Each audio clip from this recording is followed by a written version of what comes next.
Hello and welcome to the very first LiesCast, a podcast where the members of Liberty Lies discuss all things Liberty Lies.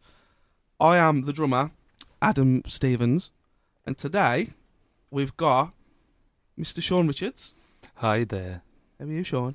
Yeah, not too bad. I mean, a bit hungover. We had a few drinks last night, didn't we? We did. It was a messy night. But yeah, how are you? I'm all right. I'm looking very tired. You know what? Everyone keeps saying that to me, and I'm not. I don't know what to say. You got them tired eyes, do you know, when you just wake up? Panda eyes. Yeah. But as well, we've also got Josh Pritchett. Yo. How are you, Josh Pritchett? I'm also very tired today. Yeah. You enjoyed your sagaloo last night, though? I had a dirty sagaloo last night, and yeah, I think it's upset me a little. Dirty sagaloo. It's the ultimate adjective you want before any sagaloo. To be dirty. So yeah, we decided to do a podcast just to talk about the year, what's gone, what's happened, what's to come, and talk about some of our favourite things. And we've also asked you lot for questions, so we'll have some of those a bit later on. And I've also prepared a little quiz, a little game to pit Shaun and Josh against each other. So we'll be going through all that promptly. So stick with us, and yeah, should be a laugh. Is this where the theme comes in? Da, da, da, da, da, da. Lies podcast. Cool. Have you pumped? We need to stick that in. Right. Discussion of the year. So, tell me, boys, what has 2017 been like for Liberty Lies? Well, I remember sitting in a pub the start of 2017 thinking, and we're going to carry on with this? Is this it? And we're going to, break up? Where's all our members going? What's going to happen? And that was the start of 2017 for me. Do you remember that, guys? Yeah. I remember that. I think, because we ended the year in the same place we started, didn't we? Last night we were in the same pub. And we kind of just looking at where we'd gone in the year, and it was kind of like a make or break meeting, when it, like, we very much said that in a year's time, should this not progress, we will be at a point where we can't carry on any further. Does everyone agree? Yeah, man. Definitely. I think it was difficult after coming from the soil tour and having no real plans. And I don't know, it was just a weird time for everyone, wasn't it? Christmas had just finished, and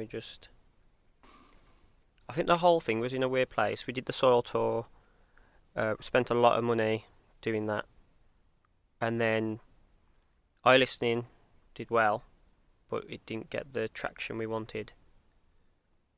And I think we really kind of beat ourselves up about everything. Didn't help that Wolfie, our old bassist, was quite negative with everything anyway. Yeah, we'll have to try our best not to make this rain on Wolfie parade, but because obviously, like, it's what's done is done, and everyone kind of brings their own things to the band. But I think ultimately, from the start of 2017 to when he left, it kind of all had a bit of a dark cloud, didn't it? It started off a very slow year, and you try and put forward what ideas you want for the year, and it just started really poorly. And I think, was it about March time?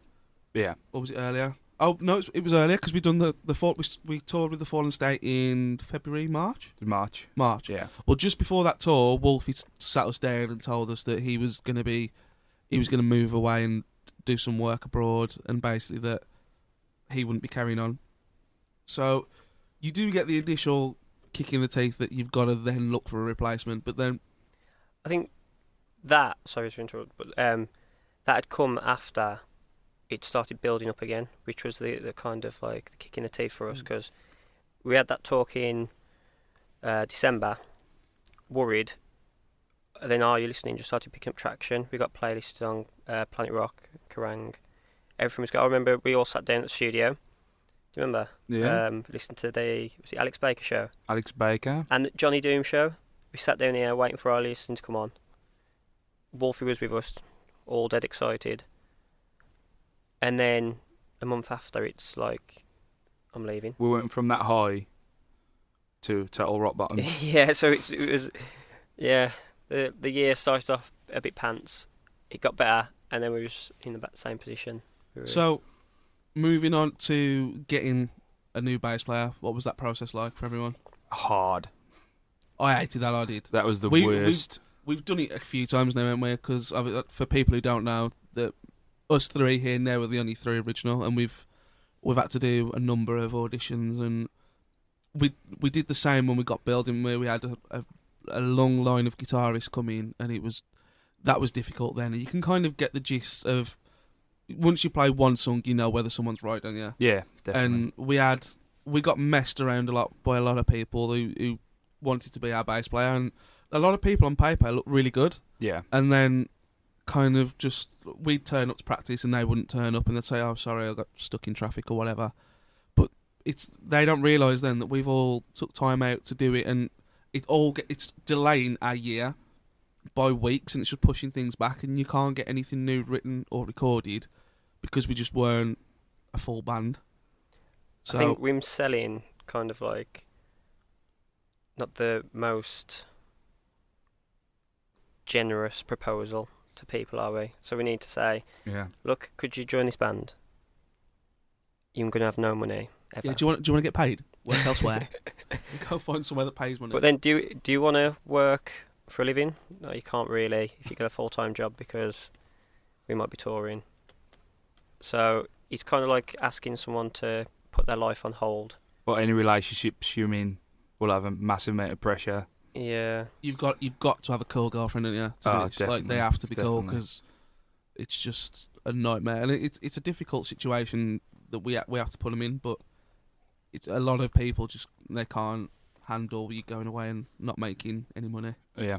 Well, I think what we saw, with the auditions is people would have half the package. Yeah. There'd be people coming in, play amazingly, but then be saying, "Can I know when your gigs are so I can book it off?" Asda. And it's kind of like, we don't know that much in advance. If someone knocks on the door tomorrow and says, "You got 6 months worth of touring," our bags are packed. We've got to go. Yeah. So well, that's right. Like, we didn't have a great deal of notice when we got the Soul Tour, did we? We kind of just got it, planned it, booked it, and went. But yeah, it kind of all leads full circle back to how we recruited Miles, because furthering our point of the fact that the music industry has no money in it, we play in a covers band, don't we, to try and get a bit of cash on the side. It's not something that we like to boast about too much, but it's just one of the things where it allows us to pay our bills whilst playing music. And Miles was actually the keyboard player for that cover band, and we were gigging in Solihull, and we were like, "Oh, I'm having a bit of a nightmare with auditions." I was like, "Oh, I play bass." And just dropped it. I was like, "Well, since when have you played bass?" And we're like, "Well, just learn some of our songs, come down, and we'll take it from there." And how did everyone think Miles did on his first audition? I thought he'd done great. I mean, considering he's a keyboard player. Well, that was it, wasn't it? Because it was so funny, because Miles is incredible, isn't he? Like, as a musician, player, as a musician, he is amazing. And it was kind of like, he played all the right notes, but in the most awkward way possible. And you could just tell he'd not picked up a bass much. Yeah.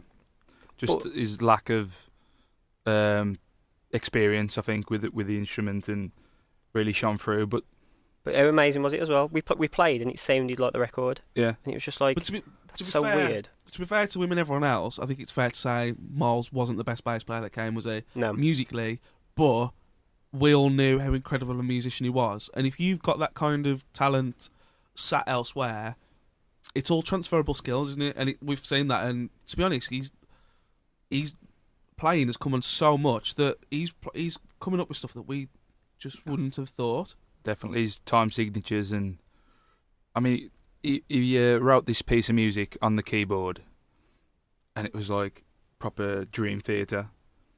But then he started playing on the bass, and it sounded sick.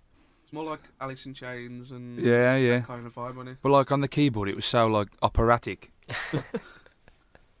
But then once you transfer it over to the guitar and the bass, and it comes across really well, and it's really stuff that we enjoy. And I think it's become apparent that Miles was the best fit for the band, wasn't he? Oh, and yeah. he's been. I think he had a difficult start because we were all very eager and ready to go, and we'd already written an amount of songs for the new album, and he's had to kind of jump in and learn the parts that Wolf had wrote or that Bill had wrote. Quite a few of the bass parts, hadn't he? Yeah. And then, as we've started to progress, he's added his own flavour in, and I think he's just grown into it. And especially, like, even the way that we announced him was the most ridiculous way, and he just embraced it because you kind of ask people, especially if you're doing something a bit creative, you just say, "Look, just trust me, just let me try and do this thing." And Miles isn't a football fan, so when we done the transfer deadline day announcement, he just like, "Yeah, dude, we just pretend to do a press conference and we'll just ask you some questions." And he just went with it. We're like, "Man, you're as nuts as we are." So yeah, for the first 2 months of Miles being in the band, he was literally we was just filming funny videos for the first month or two. yeah. There wasn't any music being played. Yeah.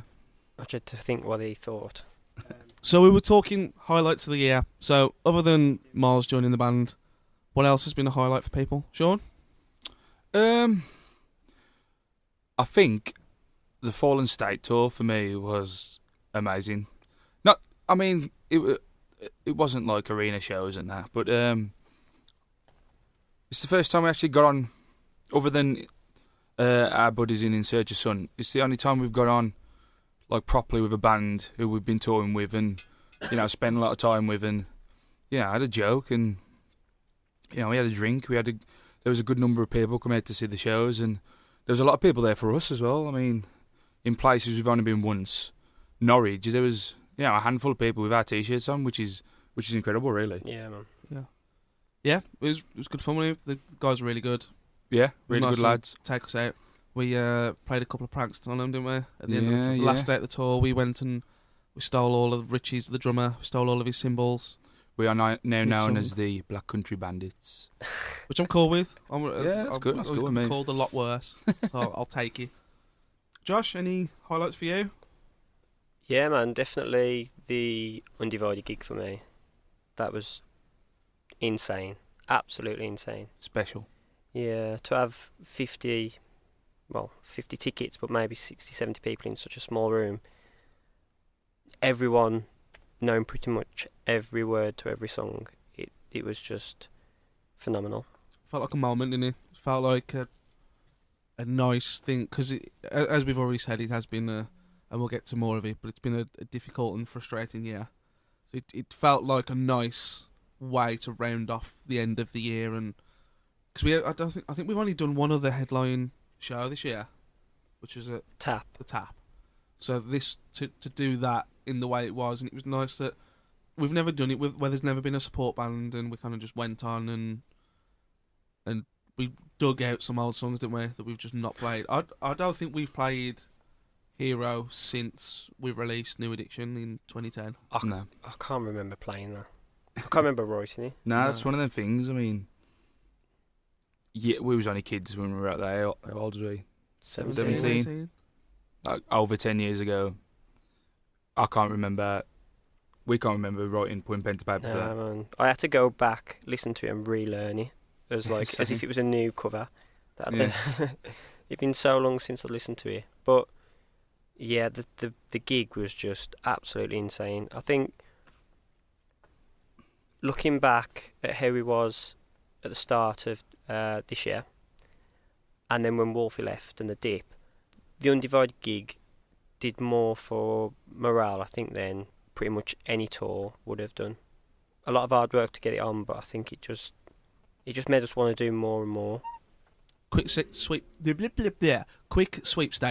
Who cried at the gig? Me. Did you? I held it together, yeah. I got Yeah. proper emotional, man. I cried twice, and I get choked up a lot. I get a real thing of when I have to sing. If I see someone in a big crowd singing our song, I'm gone, man. Like, it just gets my throat. I remember getting ready for the big note in Day in the Sun, and I was just about to sing it. I was like, am I going to be able to do this? Because, when you get like the frog in your throat, that was happening. And I remember looking at the back of the room, and your dad was crying. And if you don't know Josh's dad, he's a hard. He looks hard. He looks like He's not a man you'd associate with a tear. no, and he was Maybe a tear tattooed on his face, more like. But no. He'll deny this, but he was blubbering at the back of the room. So I seen him, and I just went, man. But luckily, you know, being Shaun Richards, I did pull off the note. Well done, Shaun Richards. As you do. Yeah, I've got a feeling that the gig's going to come up again in the podcast. So let's sweep along. Yeah. So let's bring the tone down. We've already looked at some of the low lights. Has there been anything else? Obviously, when Wolf left and the general ball ache of the bass player search, has there been anything else that's been frustrating for people this year? I think the lack of gigging, for me, it's been really hard. I mean, I know we've had to take some time off from gigging because not having a bass player for half the year didn't help. But it's hard because we're stuck in the studio, we're writing these really great songs and we can't show anyone. And we've got to wait and wait and wait. We should probably shout it as well. Mitch Westwood and Matt Jones for standing in Yeah. for Wolf. We've done quite a few gigs, didn't we? In the space between, we kind of knew that like they're both good friends of ours, but they wouldn't have ever fit in the band full time. So I think we need to shout them out for Definitely standing there. Both did wicked. Massive help. If you've been following us for a long time, Matt was our original bassist who played on New Addiction. Yeah.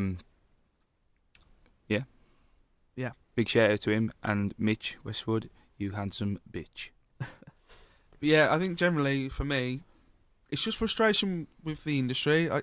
I wore myself down to a point where I just stopped checking our emails because I couldn't handle sending 100 emails a day before and getting no response the next day. And I just found that it was easier just to not look. Like, it's just, you don't get that disappointment then. So for me, I kind of detached myself, which is not good for the band, and it's not. And you've got to hope that someone else is picking up what you're dropping off, because... Well, it wasn't for the lack of trying. Messaged, oh God, how many people? Just insane. Insane amount of hours we've put in, all together. And that's I think the even more disheartening thing. Yeah. Well, we actually got shortlisted for quite a few. Like, we got really close, didn't we? And that's the thing. Like, you talk to people, you go, "Oh, I think we got something in the pipeline," but you can't announce it because we've had that many things drop out. Like years ago, we all thought we were going to tour with Evanescence, didn't we? Yeah. And at the last minute, it dropped out. And then there's been a few like that. That sounds insane now, doesn't it? Yeah. Well, we got shortlisted for an arena tour this year, didn't we? Yeah. And we were like, yeah. It would never have worked. That was ridiculous. But like, we got a response from this band playing arenas over here, and we were like, well, you just kind of chance your arm, don't you? You think, I'll send them an email, but there's no chance it's going to happen. And then they got back to us, and we're like, it's mad. That they must have listened to us, but we weren't right, but no. We'd have done it. We'd have definitely done it. Oh, any arena tour. I just think this year we've had a proper emotional kick in. I just feel like we've been beat up, and towards the end of the year, we've started the group and everything, and we're doing the Undivided gig. It just feels like we're recovering and things just getting better, and getting closer with the fans and to you guys. We've been boxing clever now, haven't we? Yeah, I think so. Because before we was putting a lot of energy into stuff that wasn't working, and one of the frustrating things were we didn't know what else to do. Yeah. We'd kind of learnt trial and error, and it seems like there's been a bit of a shift in the last few years, and we haven't moved with the times, and we've just been doing the same thing, emailing people and hoping for the best. I mean, the Shinedown tour, when we look at it, is just absolutely crazy to think of. Absolutely insane, isn't it? Ridiculous. Well, we always says that we don't want to be that band that's in their 40s and 50s still playing songs that we wrote when we were 18. That we want to... If we don't do Liberty Lies 100%, we don't do it at all. So I think we kind of got to midway through the year and we thought, well, it's time to either shit or get off the pan. And we collectively decided to shit. So that's what you're hearing now. Put, that is. It is. And so I think it's took us all to go, right, do we want this? Do we want to do it? And from there, and I think obviously it's difficult for the fans because we haven't released anything all year, but we've worked harder than ever this year behind the scenes, haven't we? To try and make things happen. And because money doesn't grow on trees, so for us, we're trying to fund everything ourselves, which takes time, and we've got no record label backing, so everything that we're doing we're trying to do organically, aren't we? Yeah. Yeah. We're getting there, and I think next year you'll definitely see the fruits of our labour. You'll see that the work we've done this year will have paid off, because if we'd have released the album next year, had we carried on like the start of the year, it'd been a waste of time, and we might as well have jacked it in as to release exactly. the I'm album. so excited for the album. Also, I want to say Miles, having Miles in, having a member who's 100% like he is, that's just made the atmosphere in the band so much better. That's only happened a few times in like the existence of the band, hasn't it? It has. So like when we first were together, we had Matt and Dan for the New Addiction stuff, and they were great players, really nice guys. But there was never 100% there. No, it was well, always us there was three. career-minded people that wanted to go off and be teachers, and which we can't knock them for. I mean, that's what they wanted to do. It's fair enough. But I think when we had Matt, Nicholas, and Wolfie, to start with, it was 100%. Incredible. Yeah. And that's when we did get the tours, like the Evanescence we was shortlisted for. Shinedown, obviously. There was other stuff that we was going to do as well, like Fair to Midland. We were going to play with like my favourite They cancelled, Cancelled. So yeah, everyone was working 100%, I think then.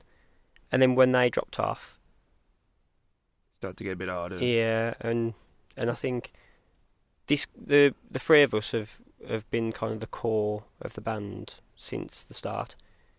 So to have someone else like Miles come in and do the pushing like we do it's amazing. Massive, really. Yeah. Massive. Right, should we move on? Let's move on. Right, so I've asked the lads before today to prepare some lists, and we're going to go over some of our favourite and least favourite things for this year. So let's start it with what our favourite albums have been. So we've all chosen 3. So should we count them down individually? We'll all do our 3s and 2s, and then Yeah, man. Let's do yeah. that. So Shaun, do you want to tell us what your third favourite album that has come out in 2017? Yeah.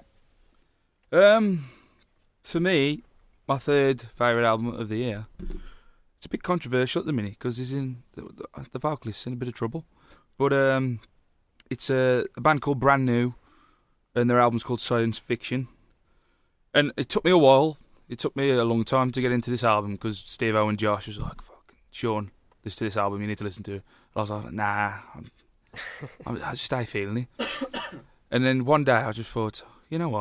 I'll give it a good go. And I put it on, and it's something about it just hooked me in. What was the first track that made you? Desert. Yeah, boy. Desert is a tune. Well, we saw, because the 3 of us all went to watch Biffy Clyro, didn't we?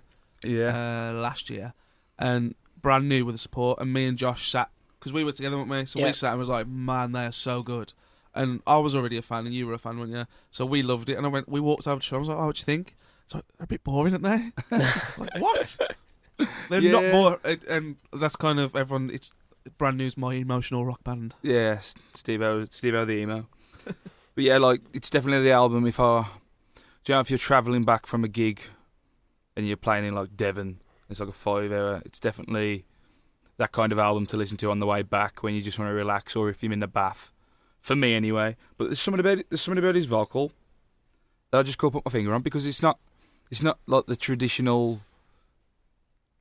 vocalist where you think of a great singer, you think of, I'll say Michael Bolton because he's a great singer for me. But there's something about it what's really alluring, and I know, big word for me. We all just at a moment we looked at each other. Yeah, it just pulls me in, and I think if you're going to listen to the album, listen to Desert first, which I originally thought was Desert, but it's Desert. And get in touch with us and let us know what you think of these albums, because that album, because I've had quite a depressing end of year as well, in my personal side, so it's really helped me get through it. Yeah. Josh, third album? Foo Fighters, Concrete and Gold. Yeah, it's just a solid Foo Fighters album. It's not their best by a long stretch, but when they come out with Run, and then they come out with The Sky is the Neighbourhood as two lead singles. It's just they are one of my, if not my favourite singles band. Yeah. Yeah. I wouldn't listen to them deep in thought, or if I'm just, if you want something a bit deeper, but when you want something in the background while you're doing something, Foo Fighters just insane. I'm a guitar teacher as well, if no one knows, but pretty much 60% of my students have asked to learn The Sky is the Neighbourhood. So that's amazing, really. Yeah. And these are kids from the ages of 8 to 16. What I love about that album as well, I wasn't a fan of the last album. What was the last album? Oh, the Sonic Highways. Sonic Highways. I love the documentary, but I wasn't a fan of the album itself. I thought it was very indulgent. Yeah, I just think they didn't really think about the songs that much. There's a couple. There's a couple. It was a soundtrack to the documentary. Yeah, it wasn't just an album. It didn't really do it for me. But then when they brought out Run, I was like, them back. Absolute tune. It is massive. The video's pretty cool as well. Yeah. Yeah. See, for me, like, I really like the album, and when it came out at the same time as a lot of other big albums. Yeah. And at the time, it was my favourite, but it's kind of fell off a cliff for me now. I think there's, like, I really like Sunday Rain. The one where Taylor Hawkins is The singing. Eagles. Yeah, it's just like the Eagles. And Paul McCartney's playing drums on it, which is mad. But it's like 6.5 minutes long, and I kind of just think, you don't need a 6.5 minute long song. It's for 6.5 minutes long, but it's still Foo Fighters. Yeah. Like, it's 6.5 minutes long, but it's like nowhere near a Dream Theater song. Like Oh, a Dream, yeah, you know what I mean? It's not no progression at all. It's just a bit longer at single. That's the way I look at their Yeah. stuff. I love the intro track to that song, to that album as T-shirt. well. T-shirt, yeah, Yeah. it's amazing. It's proper like old school soul kind of vocal. I love it. Steve-O? My third favourite album of the year, I've gone a bit left field.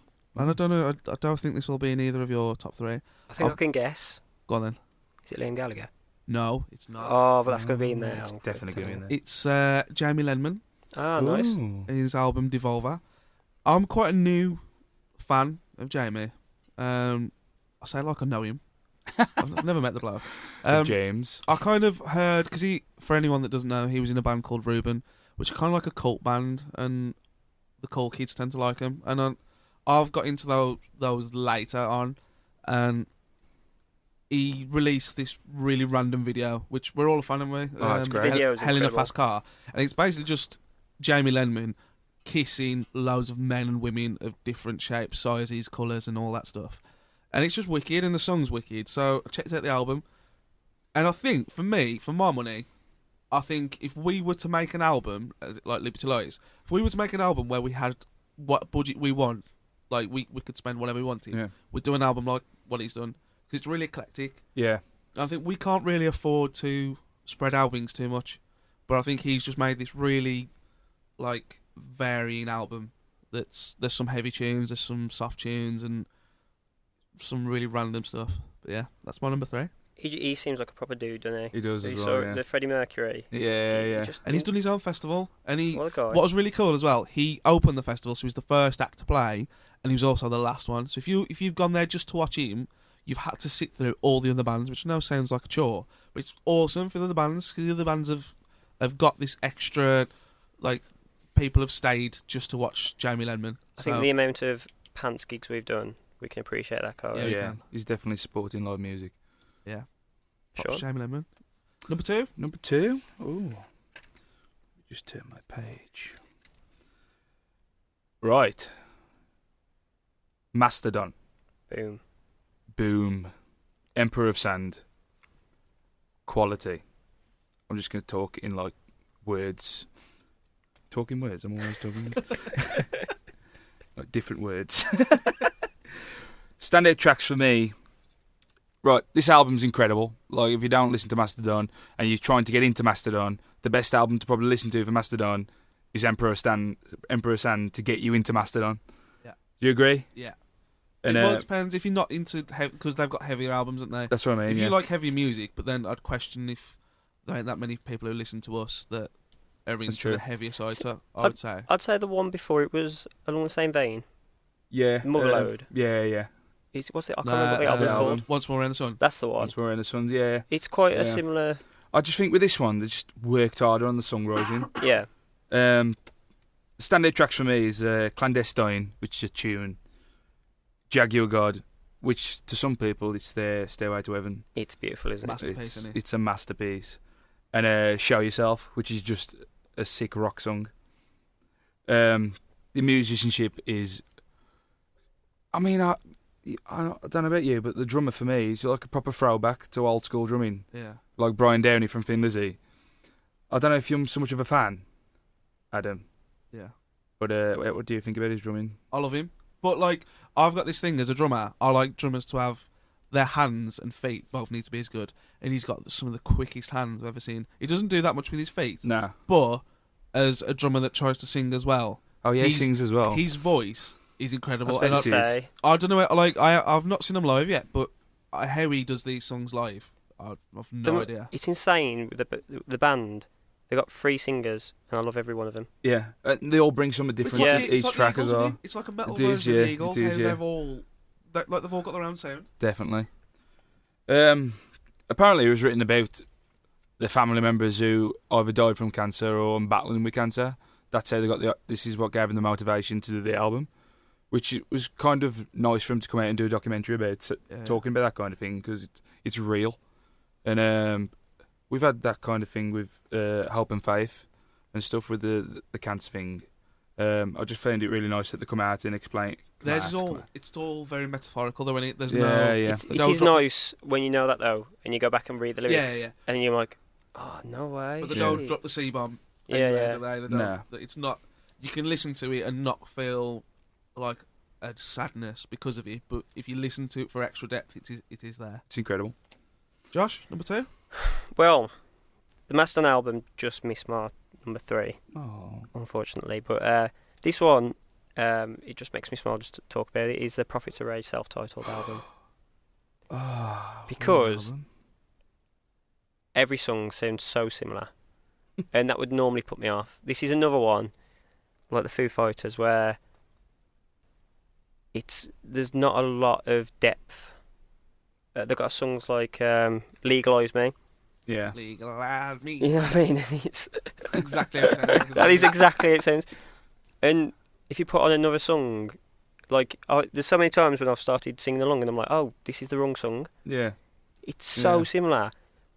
But I just love it. It's got so much energy. The groove on them albums as well. This come out, I think it was the same day as Arcane Roots album and Nothing More.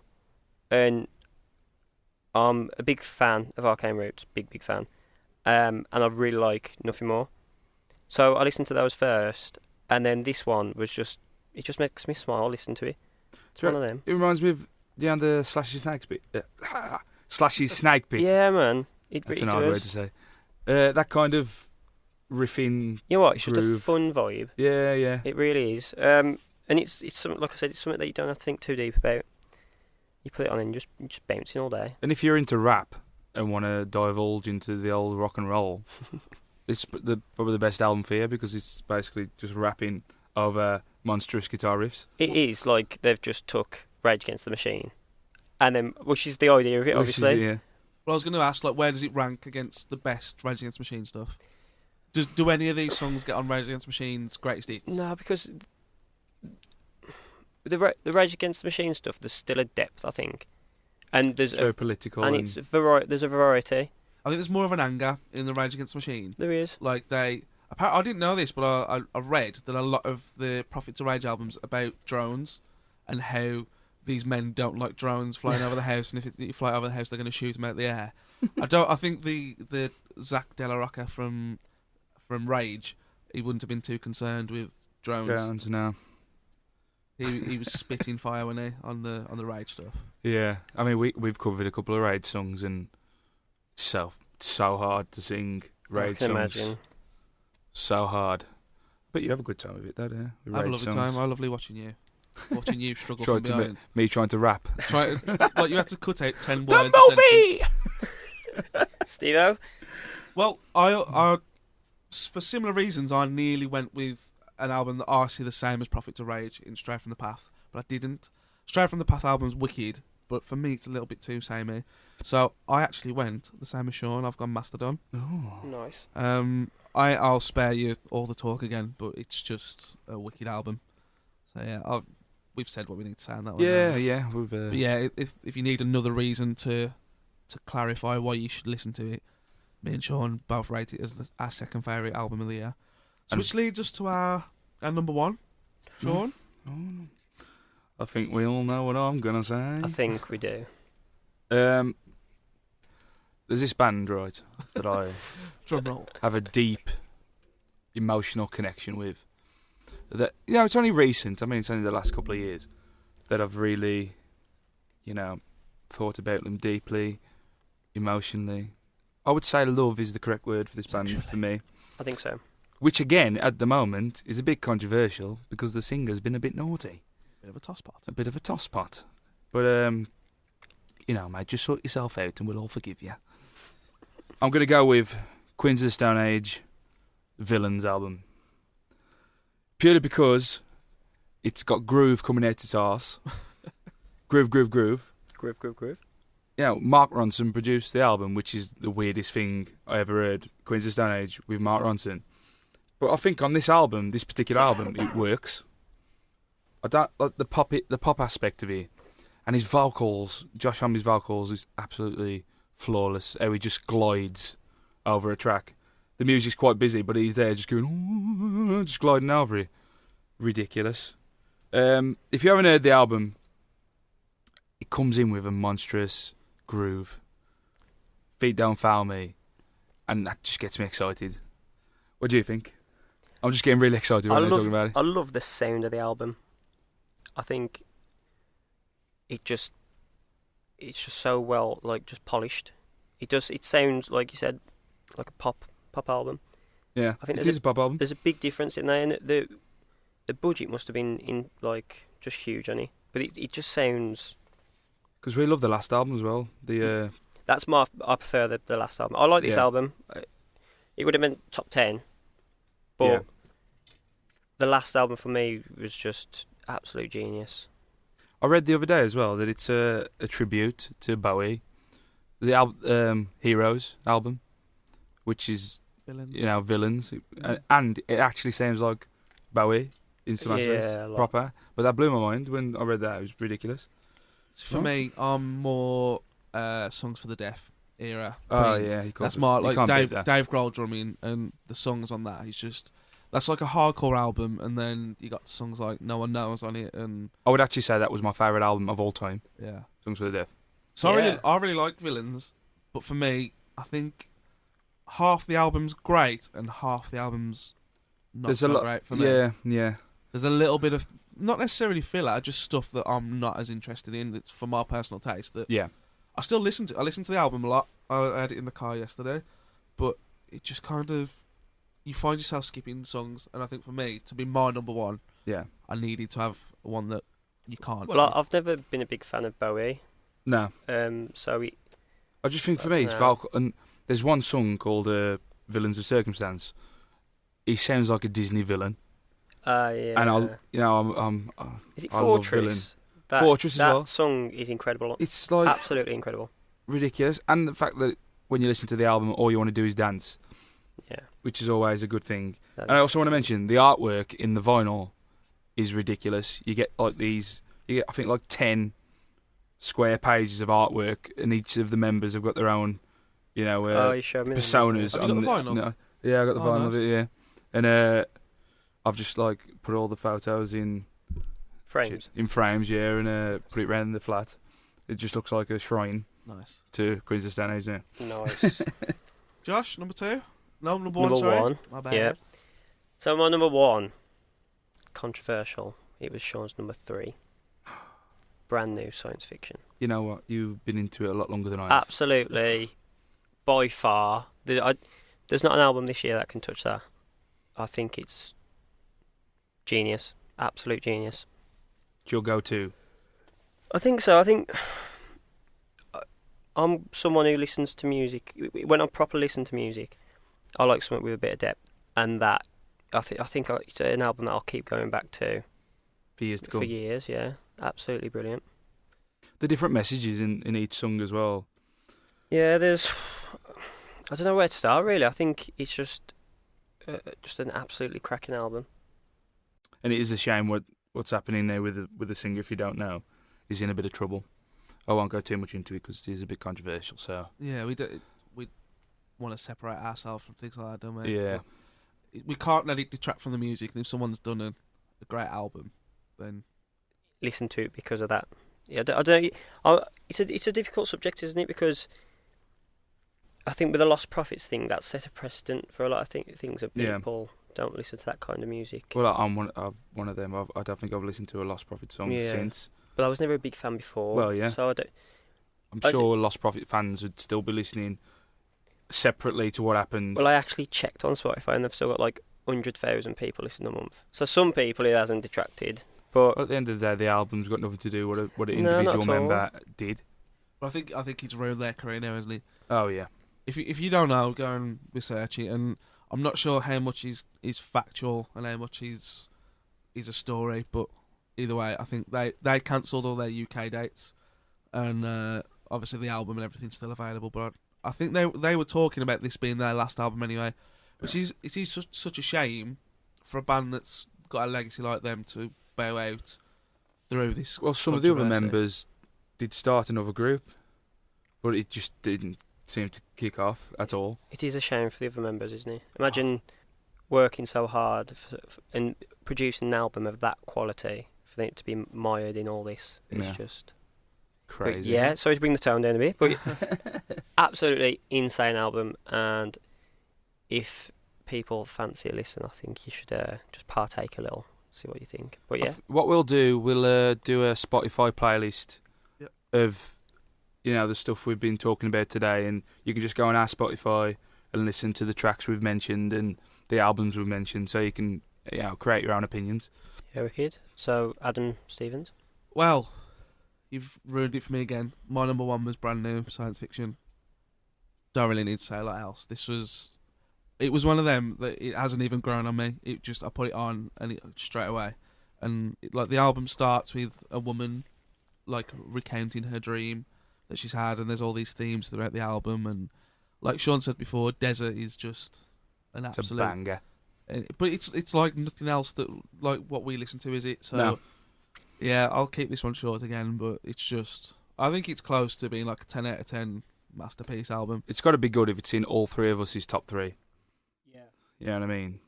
In our opinion. It's the only one that all three of us have put in. Yeah. So, and we have between us got quite different taste. Definitely, yeah, definitely. And I loved their other album, The Devil and God Are Raging Inside Me.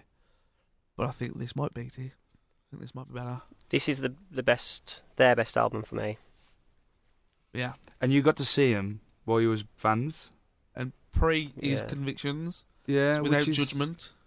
Which I feel quite bad about, because I love that album now, and I wish I could have gone back and... Did they play any tracks from the new album? No, I don't think so, but the album weren't out, so I don't know. I think, to be fair... That makes me feel a little better. I think they only played 2 songs that wasn't on the Devil and God album. Anyway, let's move on, shall we? Yeah. So now, we're going to talk about our 3 favourite songs that have come out this year. So I might take the first one this time, seeing as you 3 have stole... Go for it. Go, man. Mine. Go. Actually, as a side note, all 3 tracks out of my top 3 aren't off any of my top 3 albums.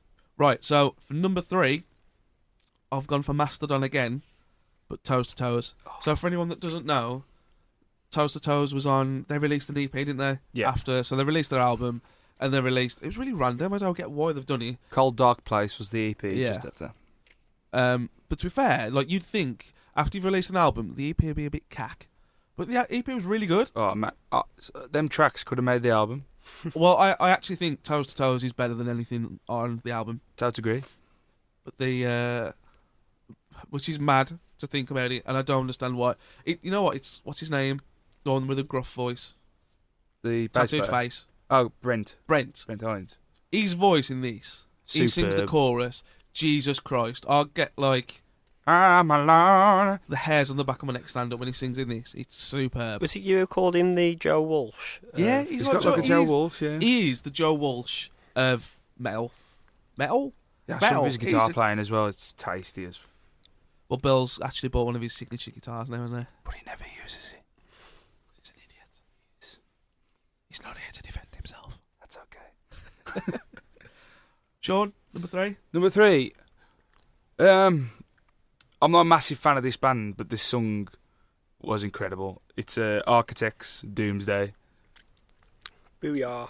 Just because it's the riff when it comes in, it just.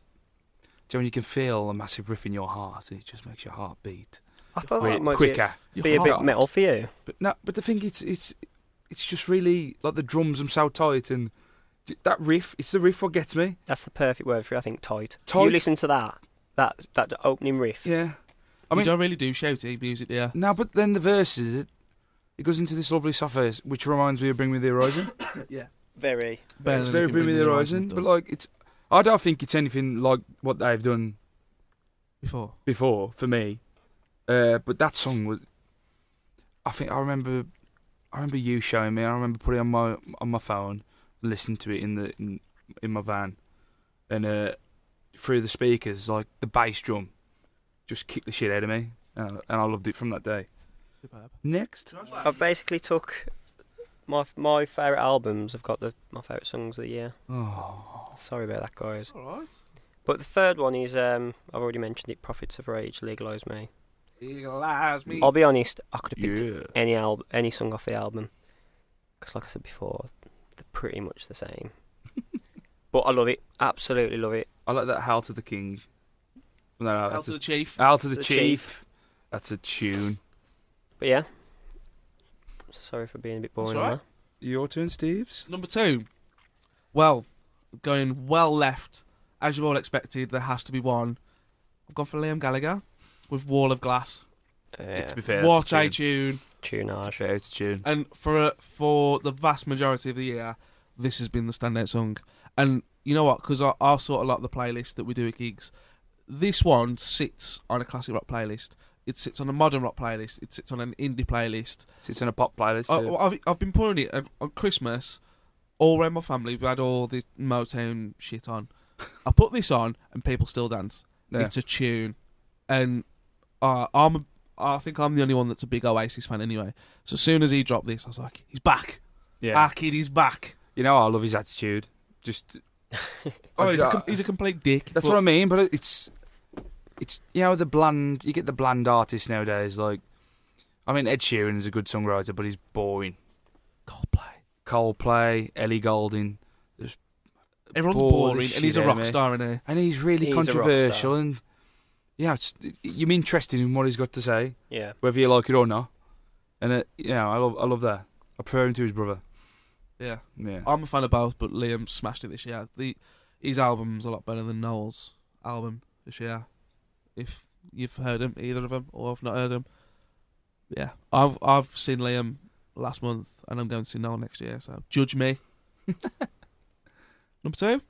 Number 2. Number 2. Who is it? Me. Yeah. Okay, we've already spoke about this song, but I'm going to go more into depth with it. Foo Fighters' Run is my number 2, just because I remember it coming out, and we was down in Splinter Studios, and it come on the playlist on the telly, and I don't know if you guys have heard it, but I haven't at that point, and I was like, this is totally different to the last thing they released. Yeah. Do you know, with the big drums, it was more like it started like a dance tune. Yeah. And when he went into the drums, and I was like, fuck, this is awesome. And I think Dave Grohl's voice is getting better as he's getting older as well. The melody, the starting melody of that track is It's beautiful. beautiful. And yeah, that's my number 2. I think the Good. video's sick for that as well, isn't it? Like you've already said. Yeah. It's a big one. My second, sorry. Again, it's already been mentioned. It's Desert, brand new. Choo. There's not really much else I can say. It is an absolute banger. Absolute banger. It is. Shan't argue. Should we crack on? Yeah. Crack on. Right, my number 1 has already been mentioned. Unlike Shaun, I am a big fan of Architects, and Doomsday is a masterpiece. It's just, soon as you know what the video makes that as well. Yeah. Because obviously, I ain't gonna go into the story of Architects, but there's a load of shit that's gone on with them, and the video is so emotional, and when it kicks in, and this is the drummer wrote the lyrics for this song, and it's the first one he's ever wrote for the band. So to do that, and in my opinion, being the it. best song to date.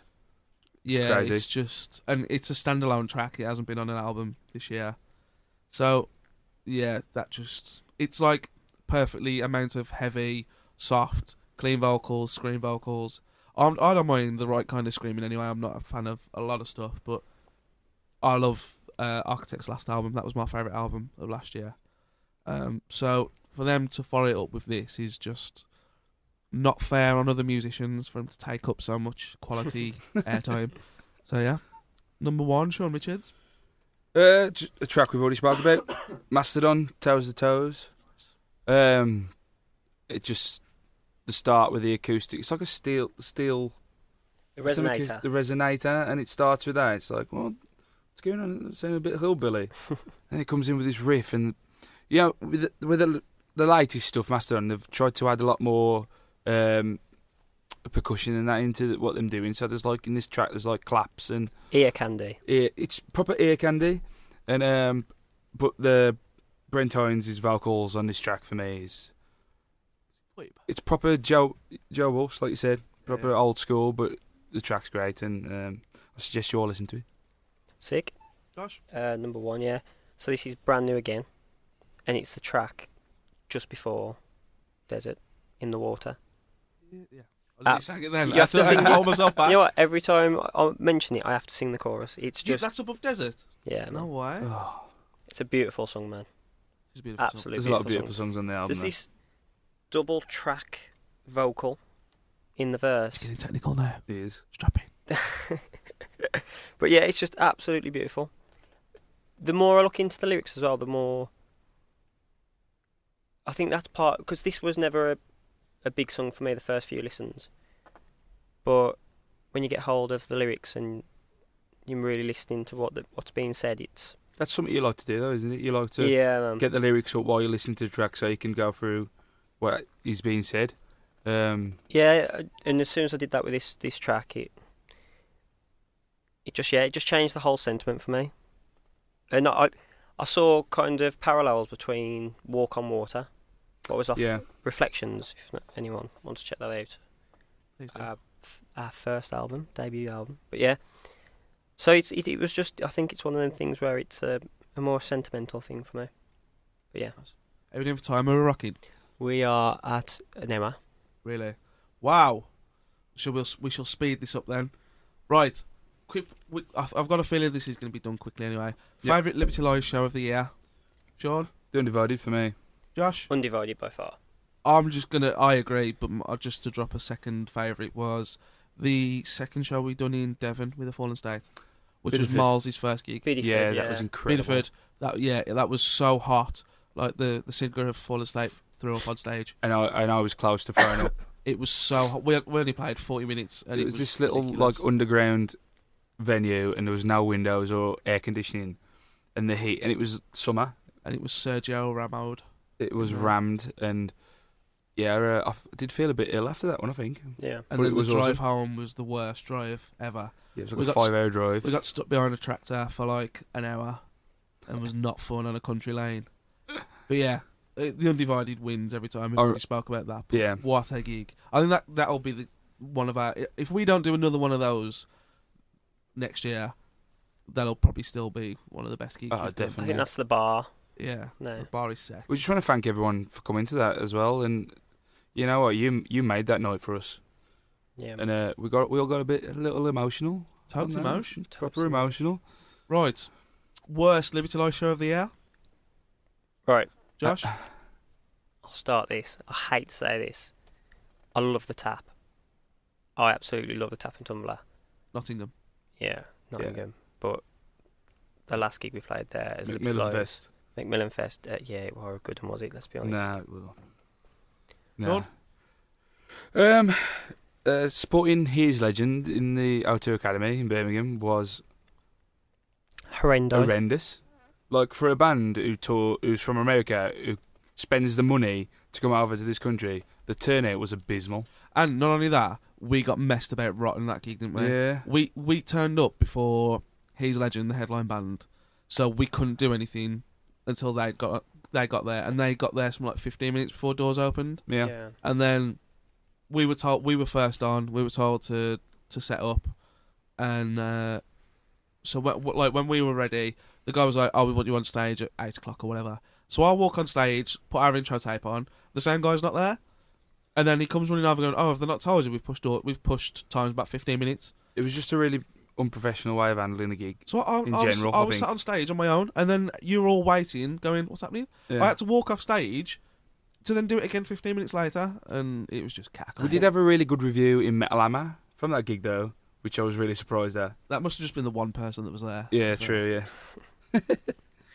Yeah, that would have been my first one. My other one, the gig wasn't bad, but as a whole, the Alma in Bolton, Yeah. because this was Mitch was covering on bass for it, and Josh's amp blew up on stage, like actual fire. Yeah, when you say blew up, people are probably thinking that you're being like, Exaggerating. No, it blew up. It actually did blow up. And it was like someone was smoking, like the really strong vapes. It was like at the back. a new pope had been elected. The amount of smoke that It was stunk coming as out. well, Expect to see some doves. It stunk. And then after that, as we drove off, Shaun got a puncture in the van, and we had to escort him to the nearest petrol station, which in Bolton at like 1 o'clock in the morning was full of idiots, wasn't it? Yeah, it was. And it weren't a very friendly time. We kept on getting approached by people, and the wheel was stuck on, wasn't it? Yeah, like the van I have was like given to me by my dad, which I'm really appreciative of, and it was stuck on his drive for like 3 years and didn't move. But it had the MOT in it. I couldn't believe the MOT didn't tell me about this. But the wheels were rusted on to the van. Bloody hell. So it took the RAC guy like an hour, maybe a little bit less than an hour, to try and get this one tyre off. And the spare tyre is underneath, but that was all rusted as well. So he couldn't get the spare tyre off without cutting the wire it was on. But it was a nightmare. I didn't think of that. That was a really bad gig. The gig wasn't that bad though, was it? No, the On gig a was whole, good. The gig was alright, and In Search of Some were there. We always have a good time when we go to the Northwest. Always. Yeah, no, it was a good gig. It was just the things surrounding the gig weren't great, and it pissed it down, didn't it? It was raining as well, yeah. I'm going to skip forward a bit because we've already jabbered on for a while. So let's talk about our plans for the new year. So what does 2018? What do we all hope that the new year brings for us? Tours. Yeah. Tours. More fans. Well, what it's definitely going to bring for everyone else is new music, isn't it? Oh yeah. There's no question about it. Well, we've got a lot of work to do still, and I think we've got to make this album the best thing that we've ever done. And I believe it is so far. Yeah, we've got about halfway through. Yeah. Still quite a bit to write, but yeah, I think our focus it's problematic because we have to spread ourselves so thin. Because as well as writing all the stuff that we've been doing, the new songs, we're also being our managers. Yeah. We're also trying to sort out tours for us. Yeah, we are our own Booking record agent, label, booking agent, manager, everything. merchandiser, So bank manager. realistically, I think we'd like to kind of hide away for a couple of months, get it all finished, and then focus on something else. But we just cannot do that. We got our fingers in so many pies. We got to. Yeah. Well, like I said, we got to spread ourselves quite thin. So we just got to make sure that product is the best thing we've ever done. It's so easy for us to disappear as well because of a band of our size. Yeah. If you don't post on Facebook, you just become irrelevant, and your fans will just go down. So we can't afford to do that. So, but yeah, we're desperate to tour, aren't we? We're ready to go, and it's a case of people always ask us, and they say, "Oh, when you come into Scotland, or when you come into Norwich, or wherever." London. A lot of that's not in our control, is it? Because we've got no booking agent, so we can book our own shows there, but it's really difficult to do. So we want to get on some tours with bands that allow us to go back out and play. it's just having the right opportunity for us to come, because at the end of the day we could pack the van, come and play a little pub and in front of 5 people, but that's going to cost us more money than it's worth. Well, we said this before. We could risk it for the biscuit. Yeah. We could just book a whole tour and do it, but the band could be dead within a couple of months because we'd spend all our money doing all that. Yeah. We've got to not work as well, haven't we? So we're losing Not working. money, which is fine. We don't mind losing money, but it's got to gain us something. And if we can't cover our costs and gain some kind of fan base, it would be the same for any business. It's just not feasible. Yeah. So yeah, we want people to be patient with us, obviously. We will get round to everyone in Yeah. 2018. We promise. We're will. definitely we're in talks to go out in March, April at the minute. Whether that comes off, if it doesn't, we will do something, won't we? Yeah, I think we've got to the point now where we'll just book our own stuff. Definitely, yeah, definitely. And if anyone's got any ideas that can help us on the way, give us a shout. Or money. Anyone got any money that? Oh, they that don't, would be fantastic. if you don't need man. any money, then We could make use of that. Yeah. Well, no, that's it. Well, has that covered everything that we want to do in the new year? I think Okay, so. well- I just want to thank everyone for being, I'm very you know, thankful today. patient. I'm very thankful because, I all feel like we'd still be at the same in the same position as we was this time last year, which was quite depressing. So, and also I want to give a massive shout out to Kevin Perry as well for What a guy. helping us. If you don't know Kevin Perry, he's the guy who's always talking on the fan group and pushing the Twitter and I everything. think and everyone would have met him who come to the Undivided gig. wouldn't yeah, we just want to thank him for putting the time and effort in for helping us. they? Yeah, nice one, Kev. Right, let's skip forward to the next part. So, a couple of weeks ago, we asked the Undivided group if they could provide some questions, and we didn't really tell you why, because we knew we wanted to do this, but we had no idea how it was going to turn out and whether we would ever share it. So we thought, well, let's keep it under our sleeve until we do it. And today's the day. So we're going to start it off with question number 1. Comes from Donna Berkey, who actually she recently got her second Liberty Lies tattoo, Oh yeah, which I've is seen mental. which is crazy, but fair play. Fair play. You know what I mean? She could steal our identities now because she's got our Yeah. signatures on her arm. That's 3 people now, isn't it? That's got Yeah. Liberty Lies. One of them's Bill. That's true. Yeah, Anyway, shows his commitment. Donna asks, if we weren't doing what we're doing now, what would be our dream job? Shaun? That's really hard. It's something you just don't think about, is it? Maybe. Probably because this isn't a job yet for us, is it? This is Yeah, that's true. Yeah. it's not a hobby by any stretch because we work really hard at it. Yeah. But we don't get paid enough for it to be a I job. think something in the media, or something like that. Something what's creative. Maybe because I do a lot of designs, like the artwork and the merch, and that is designed by me. I'd love to do something like that. Maybe work a bit harder at my drawing skills and maybe become an artist. I think that would be my dream job. Yes, it man. Josh? Well, so difficult. Well, while I've been in the band, I've done a degree and a master's, but I kind of did it. And a big part of it, maybe even the main part of it, was to be able to do the band and have some money to live off, which sounds really bad, but I do work with audio quite a bit, so I do quite a few jobs with different companies, changing audio and just being like an audio engineer basically. But I think you know what? Something I've never even thought about in the past few years because I've always been focused on this. I know a job for you, Josh. Go on. Male model. Sounds good. That does. You all going to say it to me, was your As long man? as I No, gotta wasn't. speak. Yeah, anything without using your words. Go on, Steve. Well, I was going down. I got a degree in media and communication. Look at these two showing That's off why because I'm they've got so, degrees. That's why I'm so good at communicating. No, I originally wanted to be a journalist, which Would suit you. I don't know. I think it'd be a bit boring after a bit. I'd love to work. I'm a big football fan. So my dream job would have been to work with the media department at West Brom, and I'd done a bit of work experience with them, and they proper stitched me up and made me climb this huge ladder to film the academy team, and it kind of put me off. And I thought, you know what, music is the way for me. So let's spend the rest of my life being piss poor. That's it. And touring. But no, I'm not a jest. But now I think it's probably something journalism related. Next question. Emma Westwood asks, what country, city or venue would be our number one goal to play? You can hear my call, man. Number. Can't say number. So if you could play anywhere, where would it be?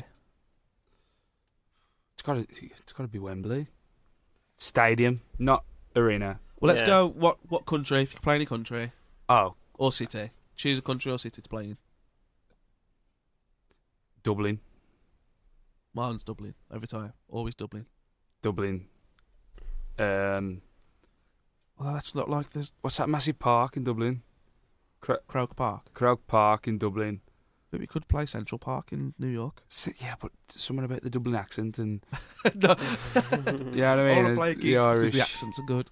Yeah, imagine them singing someone else back in their Irish accent. I try to be someone I am. We'd do a Thin Lizzy cover as well, wouldn't we? We'd have to do a Thin Lizzy cover. Oh yeah, definitely. Yeah, definitely. I think that's a massive part of it as well. The Thin Lizzy influence, and I think Dublin, Croke Park. Dublin's my number one city. How about you? I think anywhere in America for me, because I've never been to America, and I think growing up reading Slash's autobiography, Ozzy's autobiography, and Motley Crue, it's just something about.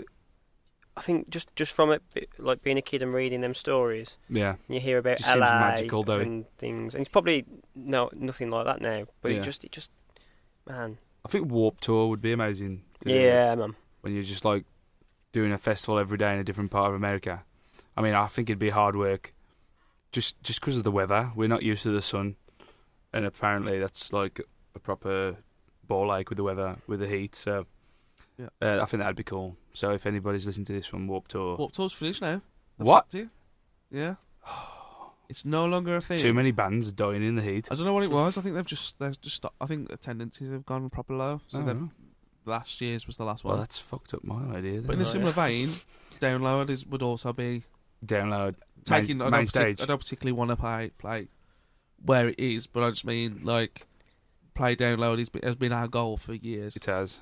We've got so close, and it just got pulled away. We've been ignored, haven't we? We've missed so many bands because of us going, oh, well, we're going to play a ticket because we'll be on this year. We'll be on this year. This is our year. Even when we toured with Shinedown and Hailstorm, both of them were on Download and we couldn't get on. No. I think was it last year when we there was like 11 bands on the bill that we'd played with, and 6 of them on the main stage that we'd played or toured with. Insane. And then you just think, well, what else have we got to do? And then, like, even bands like the Fallen State are on, Stonebroken, who we've played with a number of times, In Search of Sun were on. It's like, Jesus Christ, like, what do we have to do? Like, we've played with all of these bands. Andy Coppin, if you're listening, I will literally suck your dick. I'm not lying. Yeah, he's not laughing. I will do it to get us on Download. Any stage, I'm there. We'd play like someone's bedroom tent, or maybe we don't need that natural tent. One of the glamping. I don't know if they do glamping there. I know they're doing Reading. Yeah, last question is from Lex Cara and Vicky Downey. They both asked the same kind of thing. Vicky Downey. So we've lumped it all into one. So they've asked us about our writing process. What comes first? Who writes the songs? What inspires man? Who writes? Man, my nose is giving me all sorts of jip. Who writes the song? What inspires us? How long does it take to produce a song? Are some songs written quicker than others? There's about 17 questions there for you. Shall we start with the first one? Go on then, let's start with the first one. Who comes first? Who comes first? Always sure. Soggy Scholar. Oh dear. What comes first? I think the riff. A lot of times it is, isn't it? Yeah, I think. Josh comes in and, lads, look what I got. I think, though, a lot of the time, the idea comes first. Yeah. You know what I mean? So we go, we need a song like this. We need a song that's going to make people jump. Or we need a song that's going to open the album. And we go, what does that riff need to sound like? Well, how many times have like something like Are You Listening? There was no riff to start with. We came just started jamming, and then like I just started playing that riff, and then he was like, "Oh, that could work." Yeah. So then the drums on top of that, bass, Bill's guitar, and then it just spawns from that. And a lot of times with that, but there is times where someone comes in with a specific idea. So I think we're quite malleable with the way we do stuff, aren't we? Yeah. Who writes? Musically, we all do, don't we? Yeah. Like, Josh does a lot of the riffs, but we've all got our own thing. Like I think you would struggle to write a guitar part for Bill, wouldn't you? Yeah. Because Bill's got such a specific style. Musically, we just thrash it out, don't we? We just keep playing until it's right, and then we do a number of demos. So for people that don't know, we kind of just do a practice recording in our studio, and we just listen to that for months on end until we go, yeah, I don't like this bit. Can we change it for something else? And then, if we're lucky, we get to gig it sometimes, like we have done. I know people have heard some new stuff, but then others, you don't get the luxury, because some songs aren't songs for a live set, are they? No. So we hold them back. Yeah. So yeah, we all, and then lyrics-wise, generally it's the three of us, isn't it? That sit down. I'll write constantly, and so I've got a note section on my phone, and I'll just have an idea. But I don't write in a song structure. I kind of just write like a poet, like a poem, but I don't write it like a poem. If that makes sense. So it's just a collection of sentences that I like. Yeah. And then we all bring, because I think it just helps for us to have an idea. Yeah. Because it's awkward, man. It's like, what do we write this song about? Should we write about love? It's like, it's just really awkward. If you go, oh, I've wrote this line that means this, and then we can embellish it from there. Well, it's like, Are You Listening? The track itself was basically because we was pissed off at the music industry. Well, I had the first verse on my phone for like a year. That life will let me down and all that stuff. Depressing. Depressing. What inspires us? Sex, booze, and cocaine. No, I'm only joking. Yeah, that's cool. No. I'm too fat to be a coke addict. Not a sex addict. No sex. What inspires us? It's difficult, isn't it? Because we don't. We sometimes make up stories, don't we? I think we've all got different things we draw on, don't we? Because I read more than probably you guys read, but you guys find inspiration more from personal life, don't you? Yeah. Then I think it's hard for me because I don't really go into that much depth with stuff. I'm just like, oh, this melody sounds good. Yeah. You know what I mean? And you two are more into the, I'm going to write something powerful and, deep. Yeah. And I'm just like, I'm really like shallow when it comes to writing. I'm like, oh, if this sounds good, let's use this. And then 9 times out of 10, you two come up with a lyric what fits anyway. Well, a lot of times as well, we just use what you've probably come up with and just kind of tweak it a little, don't we? Yeah. So like you'll just do your melodies where you're coming up with any nonsense, and then a word will fit after like the 6th time, and you'll be like, this is the word. This is the word. Let's write the song with this. This is the name of the song. And then it's kind of mine and Steve-O's job to then kind of embellish. Yeah. Yeah, try and put sense to it. I'll get inspired by a lot of other songs as well, though. Like, I'll listen to it and be like, that line's really... Or, like, there'll be... Have you ever... When you mishear a lyric of a band, you go, that's really cool. And you go, actually... Staple the Vicar. Yeah, so then you write a song on what you think you heard. So that's why on our album we've got a song about stapling vicars. How long does it take to produce a song? It could be between anything to an hour to a week. Well, it's the good... Sorry, I'm just tripping over my words. A good example of that is when we practiced the other day, we just started... We said we wanted a pretty simple rock song. We're just going to try it. And we did it from start to end the first time we did it. And it was brilliant. And we was all like, what just happened? And then other ones, the ones we was doing with Miles, there's a riff. And I think there's a intro and a chorus. And we spent probably 2 or 3 hours on that. Definitely. And there's literally just an intro, verse and chorus. I think looking back on Reflections as well, the Beggar's Belief took us a week to write the lyrics. Well, straight. Well, I found the other day the original lyrics, because I wrote the original lyrics and brought it in. Yeah. And it's just insane to think. The difference in it is it? Well, no, to be honest, it's pretty much the same until the pre-chorus. But yeah. It's just Mad. Well, the track that we've kind of penciled in to open the album, that main riff, we've had for probably since when Bill joined the band. yeah, man. And he's just and we just couldn't find a use for it, and we thought, well, because we were using it as a breakdown or a bridge part, weren't we? We actually geeked, Yeah, Yeah, we geeked used it, it, didn't we? yeah. And Shaun put his Queens of the Stone Age shoes on. Do you remember? Yeah.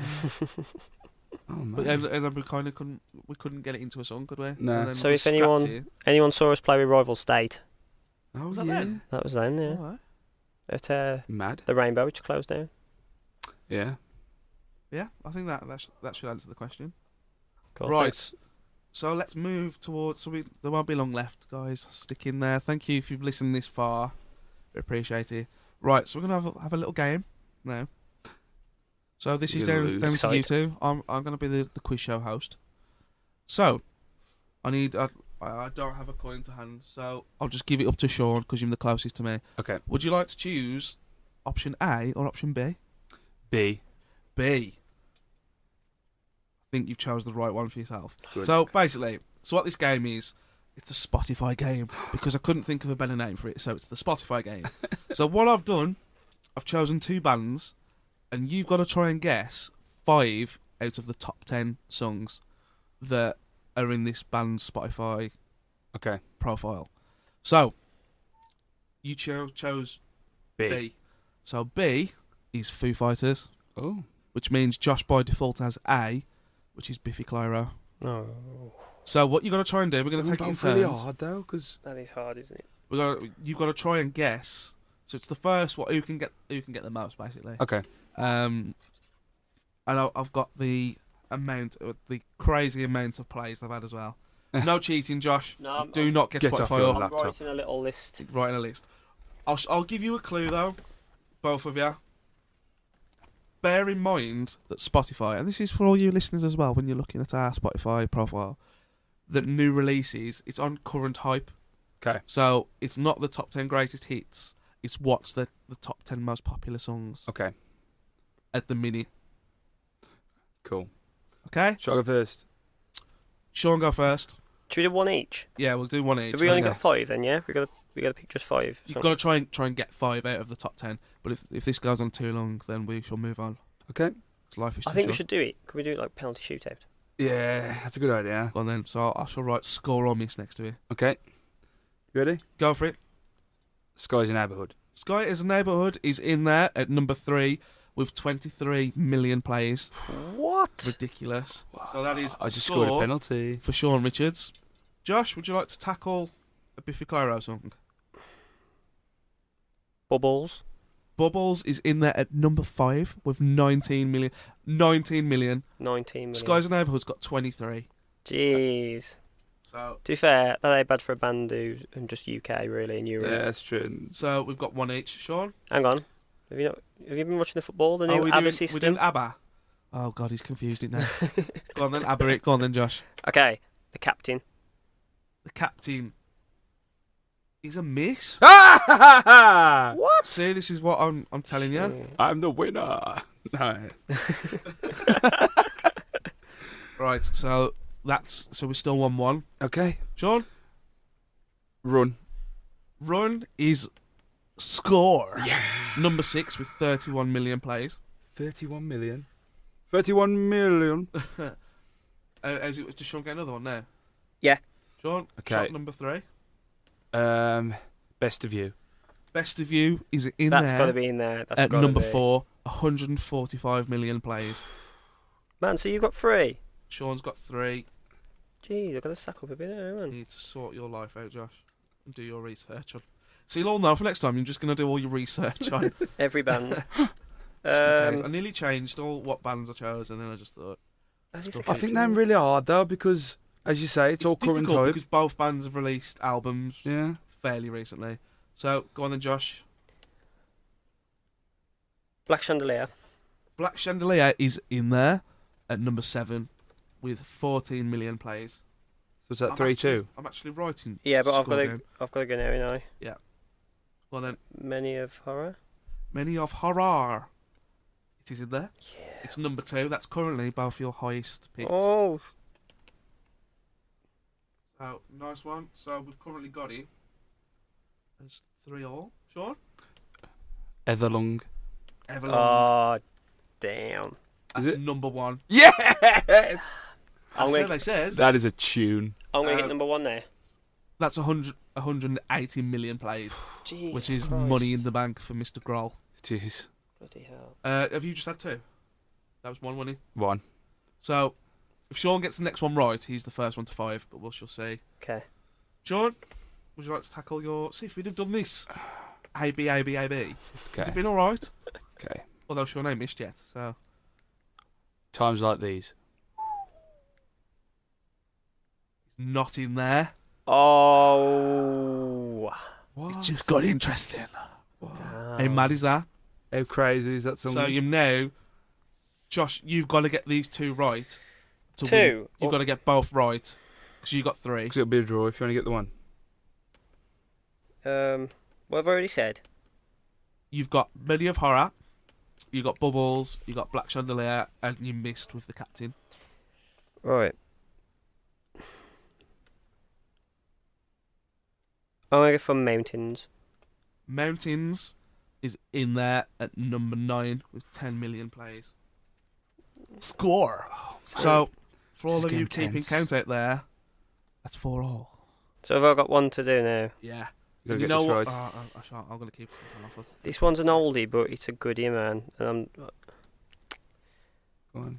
Mm. Is that what you're thinking? I'm just going to do it, man. Go on. Saturday Soup House.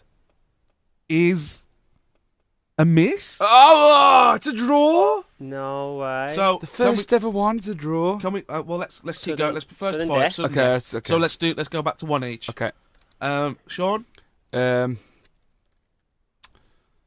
how exciting this is, by the way, ladies and gentlemen. What a time to be alive. We need a theme tune, don't we?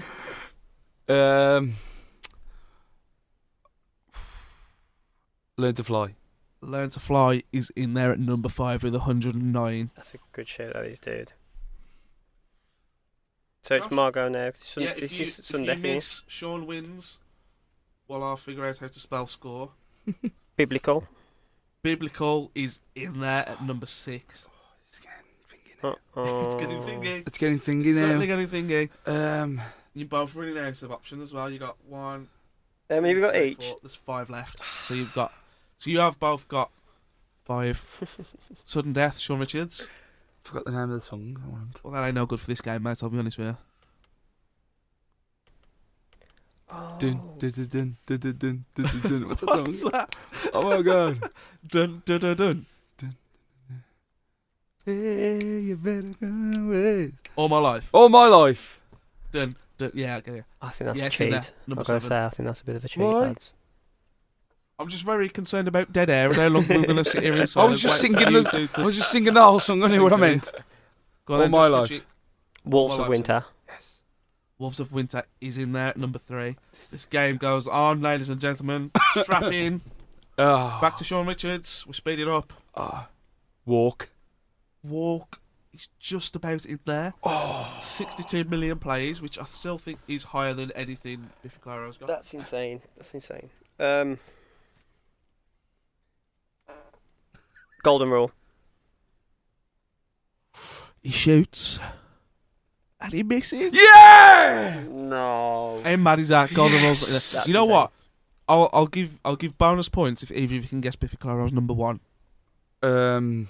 What's the love song off the newest album? The video. I've got the answer, so there's no point in me. Is saying- it that one? The slow song off the new album? Yeah. The one with the video? Do-do-do-do-do. That's the one, yeah. Oh, what's that called now? Rearrange. Rearrange. There That you go. one? Rearrange is number 1, which That's is a mad. good. That's a good But song. that's though. only got 19 million plays, which is the smallest Foo Fighters one is Make It Right with 6 million. Jeez. So for the ones you didn't get, Foo Fighters was a Pretender at number 2, My Hero number 8, and Make It Right at number 9. Biffy Clyro was number 1, Rearrange, number 4, Hell, number 8, Animal Style, which I thought you might get. That's I one don't of your think that favourite would songs. be. I don't think that would be in the top 10. And number 10 is It's all on Medicine. current hype. Yeah, it was difficult, but that was That was a really good game. though. I really enjoyed I that. enjoyed that. Right, so that just about closes up the show. So, on behalf of all of us, I'd like to thank you all for listening to us. We want to know have you enjoyed it? I know it's been quite long. We haven't structured it too much, but we wanted just to be having an informal chat amongst friends, haven't we? Yeah, I mean, we've had a nice time. It's been fun. What you can do is download it, put it in your cars or your vehicle, anything. Listen when you're doing long journeys. Although they're hearing this at the end of the show, so it's probably too late now. Oh, that's true. Next time. That's true. So next time that we do a podcast, so yeah, we're going to try and make this available for download, and I've no idea how the process of getting it on iTunes is, but if it's an option, we shall do it. If not, it'll be on our website anyway, which is www.libertyliesofficial.com. Correct. Boom. But yeah, thank you all for your support this year. It's been a bizarre year, as I'm sure that you've been able to gather, but I think it's left us in a much stronger position for next year. Let us know if you want to do these again. If you'd like to hear another one, we might look and do them monthly if we can, if people would like to hear them. What you want to hear, send us some more questions. And yeah, I'm going to go and sort my nose out because it's pinching my face and I'm squeaking. So it's been emotional. It's been wonderful. Thank you very much for listening. And a Happy New Year. Happy New Year. Bye.